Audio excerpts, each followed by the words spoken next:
Sturgis, South Dakota, 79th anniversary of the Sturgis Motorcycle Rally. Having a great day. I joked earlier, this is the day at the Iron Horse when we let all the guys that can't afford new motorcycles or good paint jobs or modern motors in because we don't want them to feel bad. After all, we do live in a democracy. That's actually live. We live in a republic. That's another whole thing for us to get into later. But I have three really cool guys and one super cool chick here. And I want to introduce you to them. We've got Cole and Kurt and Jason and Chris, and they've got some badass bikes here. Who is the lucky owner of this one? I brought this one today. All right. My 1925 Harley. I acquired this bike about 2 years ago from an estate sale. It's got a really neat story on it. This bike was owned by Bud Eakins, who was a stuntman for Steve McQueen. And the most interesting thing about it and what drew me to this was that it was painted and striped by Von Dutch. That is super cool. That brings in a whole nother hot rod history. It's amazing that a stuntman owned this bike and it was in one piece. That's probably the most amazing part of its story. No, exactly. I mean, we've had to tweak some stuff here and there and fix some stuff, but mechanically this thing is unbelievable and gets down the road, and it's really the funnest bike that I have right now in the collection to drive. So, I mean, we're just having a blast with this thing. Well, that's great, and we're going to get back up with Jason here in just a little bit. He's going to tell you a lot of great stories about a lot more bikes. But, all right, now we're coming over here. We got Kurt. All right, tell me about this beautiful blue baby here. That's 48 Panhead I bought from the original owner, believe it or not. Yeah, he's over 90. We went ahead and did a mechanical on it, and I took it back and showed it to him. It's amazing. Yeah. That's really cool. Now, you also did something amazing. Was it on this Panhead this past year where you rode all over the country on this? It was actually on my 53 Panhead.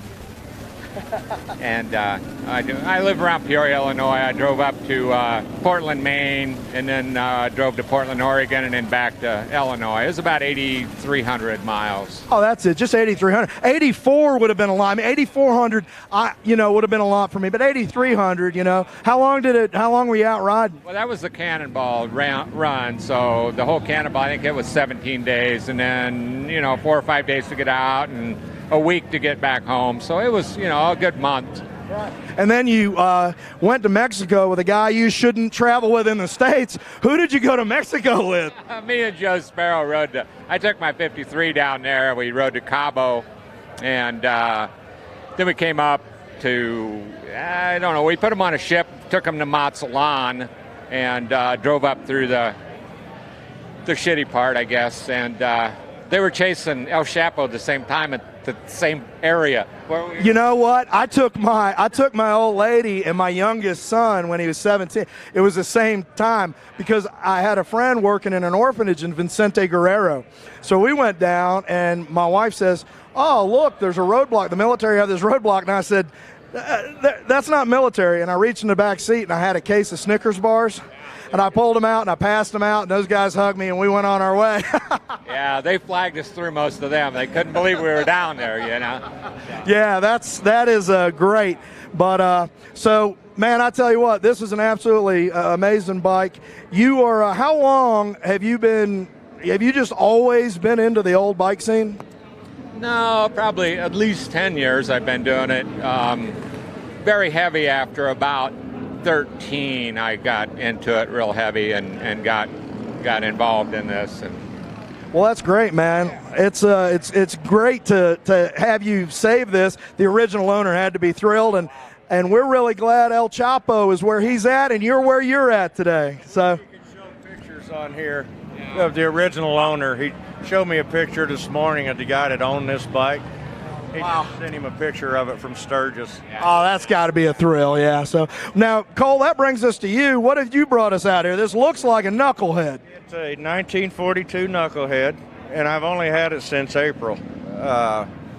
We down in Texas at the Fandango swap meet and the Texas Road Run, and I'm with Round the World Doug Woltke, and I'm with Jason. We got a swap meet booth set up right front where people come in. I don't ever sell shit, so I'm an amateur.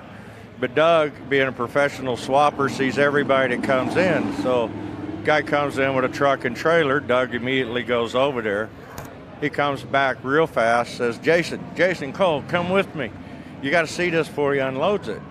So we go over there, and it's actually the bike is back here. It's a 1940 UL. Jason makes a deal with the guy in like 5 minutes, and then Jason leaves. And so me and Doug are left talking to the guy, and we're going to get Jason's bike. And then the guy goes in the trailer and says, well, here's a bunch of extra parts that go with it. And me and Doug are like, hey, wait, Jason doesn't know we have these. Yeah, because you're friends. And that's what friends do. I mean, if you can't screw a friend, who can you screw? Let's go dig through these parts first. And anyway, I stayed talking with the guy, and I said, well, are you going to stay around for the road run? And he's like, I'd really wanted to. I've got this knucklehead. I kicked on it, tried to get it started for a week, gave myself a heart attack. I got a bad heart. I'm really thinking about selling it. So it's like, oh, really? You got pictures? I'm the third owner. This guy was the second owner. He had it since '89. He knew the first owner. He had the history of it back to '42. And just a super nice guy. And we got to talking. I tried to give him money down. He wouldn't take it. And I said, well, I'm going back through Amarillo, Texas on my way home to Colorado. I'll stop by. And so that was like a couple days later. I didn't sleep road run because I was worried the deal was going to fall through. The bike wasn't going to be there. He was going to want 10 times more than what he told me, something like that. Or actually, I was afraid Carl Olson knew the bike was out there and he'd hear it was for sale. Oh, you got that snake. He's a big snake, but he's a snake nonetheless, right? So, and the other bad part was I couldn't tell anyone about this deal except like Kurt and Jason because I was afraid word would get out. And so eventually we made it there and we got there. He showed me the bike. He was ready to sell it. He had all this stuff with it. He was crying.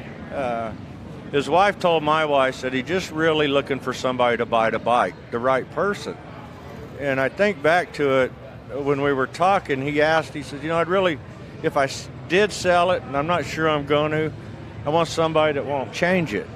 And both Doug and Jason on each side of me goes like this, points to me. And I'm thinking, wow, thanks, guys. And so anyway, we got it. He called the bike Easy Boy. He showed me a picture from 1945 of the original owner.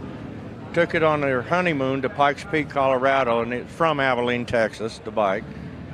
And the bike hasn't changed since that picture. That's an incredible story, man. Well, I thank you for keeping it up and preserving it and honoring that guy's wishes. And, man, happy riding. I will tell you that it sounds like a dangerous thing to go ride with him. And I'll also tell you, Doug Wafke, he actually he got kicked out of the United States. He's not even here anymore. So, oh, shit, they let him back in. So, all right, man. Well, thank you guys so much. We're going to come back, and we're going to do some stuff with Chris Simmons. I'm going to interview Chris Simmons, and we're going to be back in about 5 minutes with Grease and Gears Garage right here from the Iron Horse doing the AMA Vintage